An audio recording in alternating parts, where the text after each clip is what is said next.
Episode 9 की starting में हमें मुरान को दिखाया जाता है जो कि ली चैन के रूम की तरफ देख रहा होता है और वो सोचता है ऑलरेडी काफ़ी टाइम हो चुका है, क्या ली चैन अभी तक नहीं उठा। मुरान ली चैन के रूम के पास आकर उसका डोर नॉक करता है और कहता है ऑलरेडी जागने का टाइम हो चुका है, लेकिन उसे कोई भी आंसर नहीं मिलता। जिस पर मुरान दोबारा से कहता है ली चैन उठने का टाइम हो चुका है और शायद तुम ऑलरेडी उठ चुके हो, राइट, और अगर तुमने इस बार मेरे क्वेश्चन का आंसर नहीं किया तो मैं तुम्हारे रूम का डोर ओपन करके अंदर आ जाऊंगा। लेकिन इस बार भी मुरान को कोई भी आंसर नहीं मिलता है। जिस पर मुरान ली चैन के रूम का डोर ओपन करके अंदर आ जाता है और वो जब उस रूम को देखता है तो उस रूम में कोई भी नहीं होता। जिस पर मुरान कहने लगता है इस रूम को देखकर ऐसा लगता है ली चैन लास्ट नाइट को घर पर नहीं आया और वो ये सब कुछ ऐसे ही चलने नहीं दे सकता। उस नाइट जो कुछ भी हुआ था वो बस एक अगली मोमेंट था, लेकिन क्या उस नाइट की वजह से वो लोग और फ्रेंड्स बनकर नहीं रह सकते और उसे उन दोनों के बीच की ऑकवर्डनेस को दूर करने के लिए कुछ ना कुछ प्लान बनाना होगा।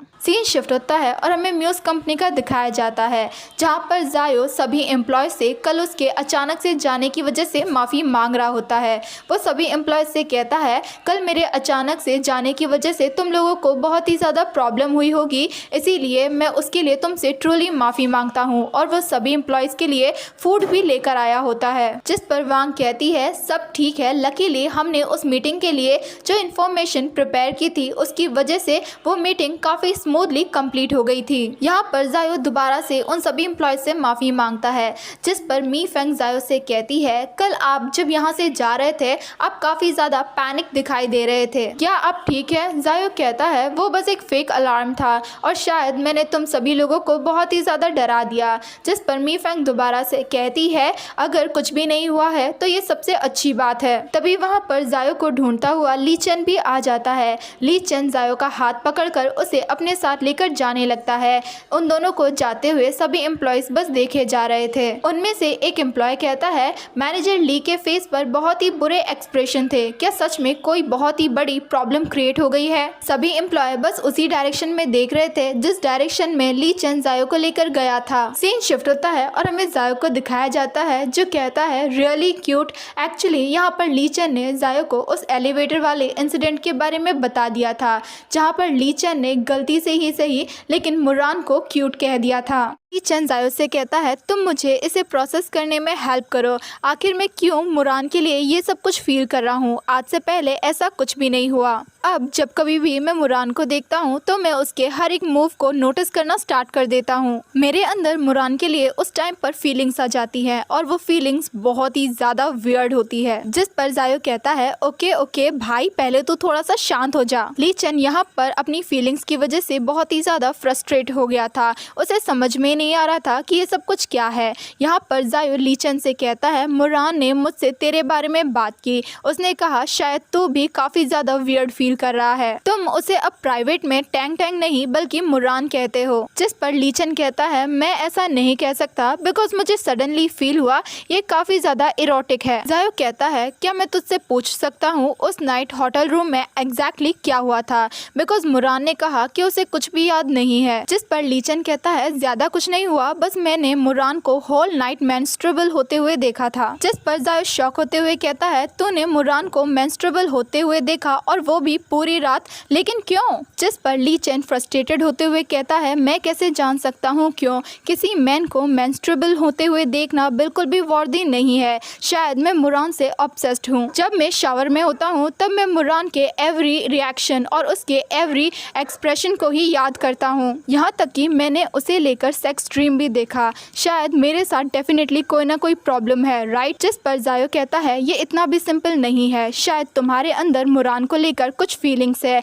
ये सुनकर तो ली चैन एकदम सदमे में ही चला जाता है। ली चैन कहता है मुझे पता था जब मैंने ये सब कुछ फील करना स्टार्ट किया तब मेरे माइंड में इमिडिएटली मुरान का फेस आ गया था और मुझे मुरान के लिए और भी ज़्यादा फीलिंग्स आ गई। जिस पर जायो कहता है हो सकता है ये सिर्फ एक वन नाइट स्टैंड हो बिकॉज उस नाइट को जो कुछ भी हुआ था वो एक यूनिक मोमेंट था और ये ऐसा नहीं है जैसे कि तुम्हारे पहले कोई गर्लफ्रेंड नहीं थी। ली चैन कहता है मी फेंग ने मुझसे कहा था कि मैं एक क्लोसेट हूँ। जिस पर जायो कहता है मेंस को लाइक करना इतना भी ईजी नहीं होता, हो सकता है तुम मुरान से सिर्फ अफेक्टेड हो। इसके अलावा तुम मुरान के लिए अपनी उन फीलिंग्स को बढ़ाने की बहुत ही ज्यादा कोशिश कर रहे थे, बिकॉज तुम मीफेंग को ये बताना चाहते थे कि तुम मुरान में इंटरेस्टेड हो। शायद इसी वजह से तुमने अपनी सारी फीलिंग्स मिक्स कर दी है। जिस पर ली चेन जायो से कहता है तो वो अपनी फीलिंग्स को श्योर करने के लिए क्या करे, बिकॉज वो मुरान को एज अ फ्रेंड खोना नहीं चाहता। जिस पर जायो कुछ भी नहीं कहता और वो कुछ सोचने लग जाता है। सीन शिफ्ट होता है और हमें एक रेस्टोरेंट का दिखाया जाता है। उस रेस्टोरेंट के अंदर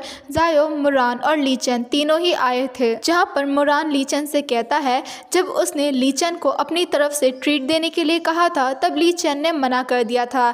किसने सोचा था, ली चेन ने ऑलरेडी उन लोगों के लिए रेस्टोरेंट बुक करके रखा है। जिस पर ली चेन कहता है कोई बेवकूफ़ी फ्री के खाने को मना कर सकता है और मैंने ऑलरेडी तुम्हारे लिए एक रिटर्न गिफ्ट सोच रखा है। मुरान कहता है क्या तुम मुझे तुम्हारी तरफ से एक बार ट्रीट देने वाले हो। जिस पर ली चेन कहता है एक दूसरे को ट्रीट देने के लिए आगे पीछे घूमने का कोई भी मतलब नहीं है और वैसे भी मेरा जो रिटर्न गिफ्ट है वो काफ़ी ज़्यादा मीनिंगफुल है। जिस पर मुरान कहता है और वो क्या है। जिस पर ली चेन कहता है तुम्हें जल्दी पता चल जाएगा। तभी वहाँ पर एक लड़की आती है जो कि उन लोगों से लेट होने के लिए माफ़ी मांगती है। तो मैं यहाँ पे बता देती हूँ ये ली चेन की कॉलेज फ्रेंड है और इसका नाम गिल है। ली चेन अपनी सीट से उठकर गिल के पास आता है और वो गिल का इंट्रोडक्शन देते हुए बताता है गिल उसकी कॉलेज फ्रेंड है और वो गिल का इंट्रोडक्शन जायो और मुरान दोनों से करवाता है, ये कहकर कि वो उसके फ्रेंड्स हैं। जायो गिल से कहता है तुम कैसी हो और तुमसे मिलकर बहुत अच्छा लगा। मुरान भी गिल को हेलो कहता है। देन वो सभी साथ में बैठते हैं, जहाँ पर ली चेन मुरान से कहता है तुमने मुझे फूड की ट्रीट दी और बदले में मैंने तुम्हारा इंट्रोडक्शन एक प्रिटी गर्ल से करवाया। गिल मुरान से बातें करते हुए कहती है ली चेन ने मुझे बताया तुम्हें हॉरर मूवीज बहुत पसंद है। एक्चुअली में वो मूवीज मुझे भी पसंद है और वो दोनों ही अपनी फेवरेट हॉरर मूवीज और उससे रिलेटेड सीन्स के बारे में बात करने लगते हैं। यहाँ पर मुरान गिल से बातें करते हुए बहुत ही ज्यादा इंटरेस्टेड दिखाई दे रहा था, जिसे जायो भी दूर से नोटिस कर रहा था। लेकिन ली चेन को न जाने क्यों ये सब कुछ देखकर बिल्कुल भी अच्छा नहीं लगता, जिसे जायो भी नोटिस कर लेता है। जायो उन दोनों से कहता है कि हम लोग यहीं पर बात करते रहेंगे या फिर कुछ खाएंगे भी, और वो उन लोगों को ऑर्डर देने के लिए कहता है। जब मुरान और गिल दोनों अपने फूड का ऑर्डर दे रहे थे तब उनकी चॉइसेस काफ़ी ज़्यादा सिमिलर होती है, मतलब कि यहाँ पर गिल और मुरान की पसंद नापसंद काफ़ी ज़्यादा मिलती जुलती है और मुरान यहाँ पर गिल की कंपनी बहुत अच्छे से एंजॉय भी करता है, जिसे देखकर ली चेन को बिल्कुल भी अच्छा नहीं लगता और उसे न जाने क्यों बहुत ही ज़्यादा जेलसी फील होती है और कहीं ना कहीं ली चेन की ये सब हरकतें जायो भी नोटिस कर रहा था। फूड एंजॉय करने के बाद जब वो सभी लोग जा रहे होते हैं तभी मुरान गिल को थैंक यू कहता है आज के लिए, जिस पर गिल भी कहती है कोई ज़रूरत नहीं है बिकॉज मैंने भी काफ़ी एंजॉय किया। जायो यहाँ पर मुरान को आज की ट्रीट के लिए थैंक यू बोलता है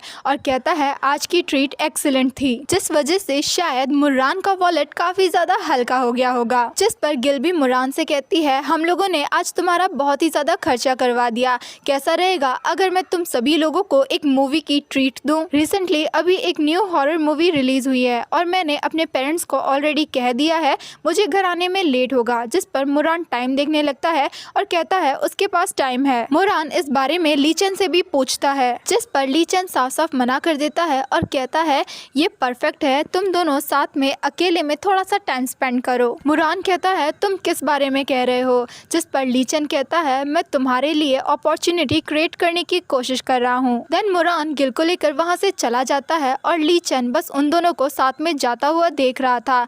मुरान के जाने के बाद ली चेन इतना ज़्यादा अपसेट होता है कि वो नीचे ही बैठ जाता है। ली चेन उस टाइम पे एंग्री और अपसेट दोनों होता है। जायो ली चेन से पूछता है क्या तुम ठीक हो। ली चेन कहता है मैं अब और नहीं कर सकता, जिस पर जायो कहता है तुम अब और क्या नहीं कर सकते। ये सब बहुत ही ज़्यादा सोफिस्टिकेटिंग था और मैं बहुत अनहैप्पी हूँ, मैं खुद को ही किल करना चाहता हूँ। आखिर मैंने गिल को यहाँ पर इन्वाइट क्यों किया। जब हम सभी लोग खाना खा रहे थे तब मैं मुश्किल से ही कुछ बोल पा रहा था। उस टाइम पे मैं बस खुद को फोर्स कर रहा था स्माइल करने के लिए। मुझे डर लग रहा था कहीं मैं सडनली टेबल को फ्लिप ना कर दूं। जिस पर जायो कहता है मतलब तुम अपनी फीलिंग्स को लेकर कंफर्म हो कि तुम मुरान को लाइक करते हो। ली चेन कहता है ऐसा नहीं है, मैं पहले रिलेशनशिप में नहीं रहा हूँ, लेकिन मैं जानता हूँ मैं मुरान के लिए पॉसेसिव हो चुका हूँ। मैं मुरान को अपने पास होल्ड करके रखना चाहता हूँ, मैं उसे किसी और के साथ जाने नहीं दे सकता। सकता। जायो कहता है मुझे लगता है तुम अभी भी अपनी फीलिंग्स को लेकर थोड़ा सा कंफ्यूज हो,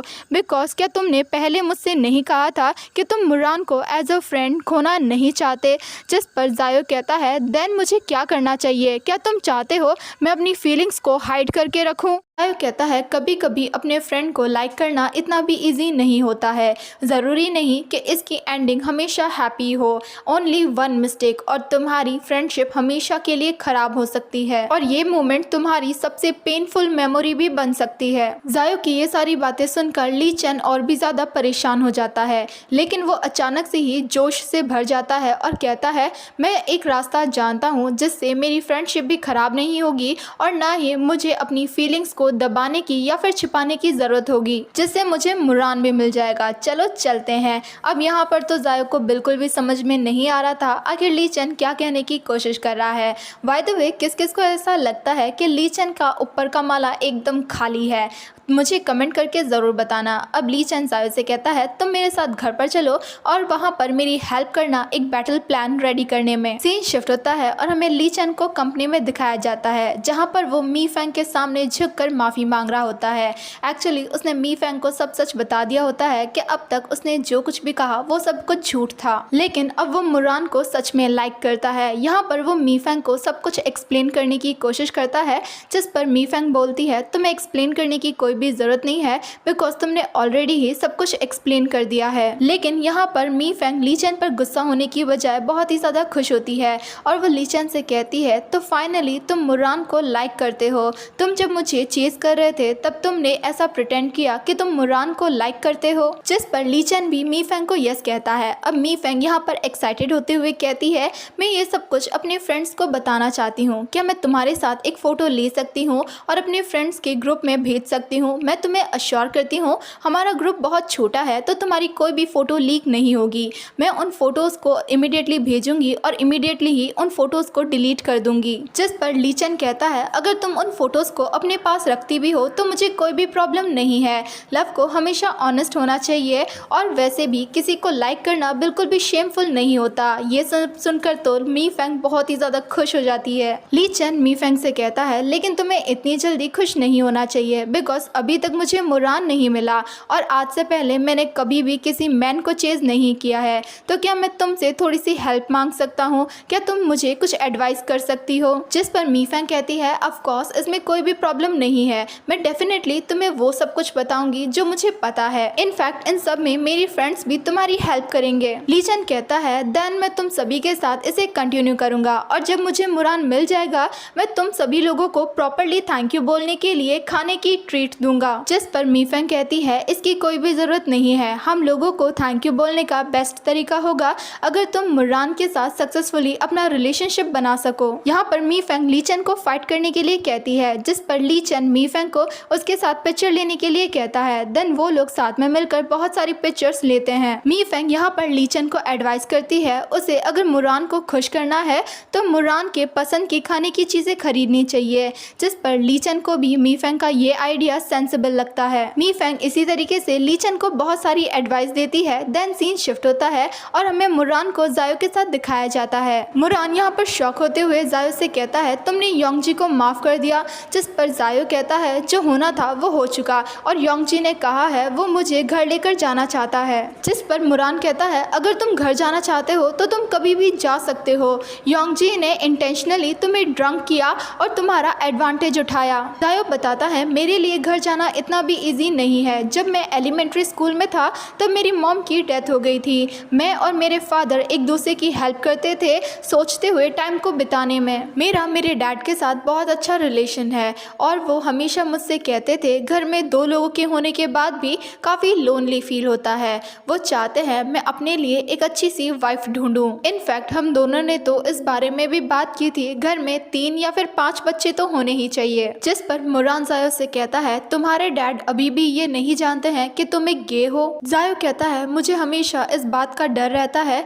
कहीं मेरे फादर को इस बारे में पता न चल जाए, इसीलिए कॉलेज टाइम में ही मैंने अपने घर से मूव आउट कर लिया था। बिकॉज अगर हम दोनों एक ही छत के नीचे रहते तो डेफिनेटली एक ना एक दिन उन्हें सब कुछ पता चल जाता। मुरान जायो से कहता है तुम्हें अपने फादर को सब कुछ कह देना चाहिए। मुझे अपने डैड के फेस पर डिसअपॉइंटमेंट देखने से डर लगता है। मुझे डर लगता है बिकॉज मैं मेंस को लाइक करता हूँ जो कि उन्हें अपसेट कर सकता है और शायद मैं इस चीज से कभी भी डील नहीं कर पाऊंगा। मुरान कहता है लेकिन तुम इस बात को हमेशा हाइड करके नहीं रख सकते। जायो कहता है मैं जानता हूँ मैं एक कावर्ड हूँ और मैंने सबसे इजी तरीका ढूंढा है बचकर निकलने का जिसमें मैं हर एक्स्ट्रा डे सक्सेसफुल हो जाता हूँ और शायद तुम भी मुझसे डिसअपॉइंटेड फील करते होगे। मुरान कहता है बिल्कुल भी नहीं और आखिर मैं तुमसे डिसअपॉइंटेड कैसे हो सकता हूँ। देन मुरान जायो के पास जाकर बैठता है। मुरान जायो से कहता है हर पर्सन की अपनी डिफिकल्टीज होती है। जो चीजें मेरे लिए इजी हो सकता है वो तुम्हारे लिए डिफिकल्ट हो। मैं तुम्हें क्रिटिसाइज नहीं कर रहा हूँ और मैं तुम्हारी फीलिंग्स को अच्छे से समझ सकता हूँ। जिस पर जायो मुरान को थैंक्स कहता है। मुरान कहता है लेकिन मैं तुम्हारे भाई योंगजी को तुम्हें ड्रंक करने के लिए कभी भी माफ नहीं करने वाला। उसने तुम्हारी वीकनेस ढूंढी और उसे तुम्हारे अगेंस्ट यूज किया। जिस पर जायो मुरान से कहता है योंगजी ऐसा नहीं है, वो मेरा एडवांटेज उठाना नहीं चाहता था,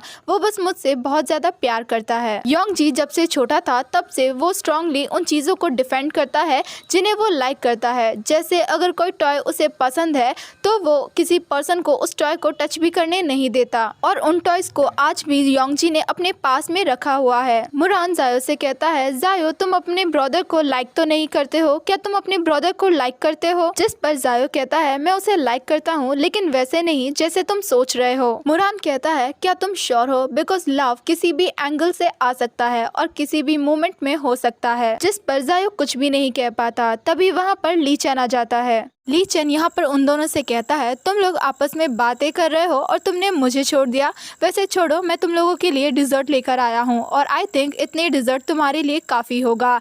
एक्चुअली यहाँ पर ली चैन मुरान के फेवरेट चेस्टनट केक्स लेकर आया था। जायो कहता है इस प्लेस पर चेस्टनट केक्स मिलना बहुत ही ज्यादा डिफिकल्ट होता है। ली चैन कहता है तैंग के लिए मुझे कुछ भी लाने में डिफिकल्टी फील नहीं होती। जायो यहाँ पर ली चैन से कहता है उसने काफी लंबे टाइम बाद ली चैन के से मुरान को टैंग टैंग कहते हुए सुना है। ली चैन कहता है रियली, एक्चुअली मैंने सोचा था मैं कभी भी इस वर्ड को लाउडली नहीं कहूंगा लेकिन ये वर्ड हमेशा मेरे हार्ट में रहता है। मुरान ली चैन से कहता है क्या तुमने बहुत ज्यादा कॉफी पी ली है या फिर कैफीन पॉइजन ले लिया है? जिस पर ली चैन कहता है नहीं, मेरी लाइफ पूरी तरीके से सॉल्व हो चुकी है और मुझे वो टारगेट मिल गया है जिसे मैं काफी टाइम से ढूंढ रहा था। यहाँ तक कि मैंने उस टारगेट तक पहुँचने के लिए मी फैंग से एग्रीमेंट भी कर लिया है। मुरान कहता है ऐसा इसीलिए हुआ बिकॉज तुमने मी फैंग के साथ एक और स्टेप ले लिया है। जिस पर ली चैन कहता है अगर तुम इसे इस तरीके से लेना चाहते हो तो ठीक है, मुझे कोई भी प्रॉब्लम नहीं है। मुरान कहता है देखने पर ऐसा लग रहा है जैसे हम दोनों के बीच में जो ऑकवर्डनेस थी वो अब दूर हो चुकी है। जिस पर ली चैन शॉक होते हुए कहता है हम दोनों के बीच में ऑकवर्डनेस थी? जिस पर मुरान कहता है ऑफ कोर्स हम दोनों के बीच में ऑकवर्डनेस थी, इसीलिए तुम पास्ट की कुछ नाइट से घर वापस नहीं आए थे। क्या इसका रीजन हम दोनों के बीच की ऑकवर्डनेस नहीं थी? यहाँ तक कि मैंने online hot spring hotel book करवाया था, मैं तुम्हारे साथ वहाँ पर जाना चाहता था। मुझे लगा हम दोनों वहाँ पर फ्रीली और ऑनेस्टली बातें कर पाएंगे। ली चैन ये सब सुनकर बहुत ही ज्यादा खुश और एक्साइटेड हो जाता है और वो मुरान को ओके करता है और कहता है मुझे हॉट स्प्रिंग बहुत पसंद है। मुरान जब वो चेस्टनट केक्स खा रहा था तब उसके लिप्स पे थोड़ा सा लग जाता है जिसे ली चैन अपने थंब से साफ करता है और उस थंब को ही लिक करने लगता है, जिसे देखकर मुरान तो एकदम शॉक और ऑकवर्ड दोनों ही फील करने लगता है। दूर से ये सब कुछ देखकर जायो तो बहुत ही ज्यादा एंजॉय कर रहा था और वो ली चैन की इन सभी हरकतों पे बहुत ही ज्यादा स्माइल करने लगता है। सीन शिफ्ट होता है और हमें इवनिंग का दिखाया जाता है। ली चैन जिम में होता है और वो वहाँ पर वर्कआउट करके पसीना बहा रहा था। ली चैन उस जिम के अंदर बहुत ही ज्यादा वर्कआउट करता है। वर्कआउट करने के बाद ली चैन अपने फोन में अपने हाफ नेकेड बॉडी की कुछ पिक्चर्स लेने लगता है। दूसरी तरफ हमें मुरान को दिखाया जाता है जो कि अपने रूम में बैठकर पीसफुली बुक पढ़ रहा था और ली चैन के होते हुए भला ये कैसे हो सकता है। तभी मुरान के फोन में मैसेजेस की नोटिफिकेशन आने लगती है। मुरान जब अपने फोन को चेक करता है तो ली चैन ने उसे कुछ फोटोज भेजी होती है। मुरान जब उन फोटोज को चेक करता है तो ये सभी वही फोटोज होती है जो कि ली चैन ने वर्कआउट के बाद जिम में ली होती है। ये सभी फोटोज देखने के बाद तो मुरान की कॉफी उसके गले में ही अटक जाती है और वो सोचने लगता है आखिर ली चैन ने उसे इस तरह की फोटोज क्यों भेजी है। सीन शिफ्ट होता है और हमें जायो को योंगजी के साथ एक कैफे में दिखाया जाता है जहाँ पर योंगजी जायो के साथ हॉट स्प्रिंग होटल में जाने की जिद कर रहा था, लेकिन जायो योंगजी को साफ साफ मना कर देता है। जायो यहाँ पर योंगजी को बताता है इस वीकेंड वो घर पर नहीं आने वाला और वो बस योंगजी को एक हैंड्सअप देना चाहता था। योंगजी यहाँ पर दोबारा से जायो के साथ हॉट स्प्रिंग जाने के लिए कहता है। जायो कहता है लेकिन मुरान ने ऑलरेडी 3 पर्सन्स के लिए एक रूम बुक कर दिया है। योंगजी यहाँ पर बहुत ही ज्यादा अपसेट होता है बिकॉज वो जायो के साथ हॉट स्प्रिंग जाना चाहता था और वो जायो से कहता है तुम लोग कहाँ पर जाने वाले हो, तुम मुझे बताओ, मैं अभी उस जगह को बुक करता हूँ। जायो योंगजी से कहता है तुम मेरे पीछे भागना बंद करो और जो कुछ भी हमारे बीच में हुआ था उसे लेकर हम ऐसा प्रिटेंड करेंगे कि वैसा कुछ कभी हुआ ही नहीं था, हम अभी भी फैमिली हैं। जिस पर योंगजी कहता है ऐसा प्रिटेंड करने के अलावा उनके पास कोई और ऑप्शन भी नहीं है और योंगजी हमेशा जायो की हेल्प करेगा और उसे कभी भी छोड़कर नहीं जाएगा। तुम्हें बस इस बात से डर लगता है कहीं कोई पर्सन तुम्हें छोड़कर ना चला जाए। जायो यहाँ पर योंगजी को समझाने लगता है जो कुछ भी तुम्हें ऐसा फील करवाता है कि तुम्हारा मुझ पर क्रश है वो सब कुछ प्यार नहीं है, तुम मुझे कभी भी नहीं समझ सकते। अब ये सब कुछ सुनने के बाद होना क्या था, योंगजी उस कैफे में गुस्से से चला जाता है और इसी के साथ ये पार्ट यहीं पर खत्म होता है।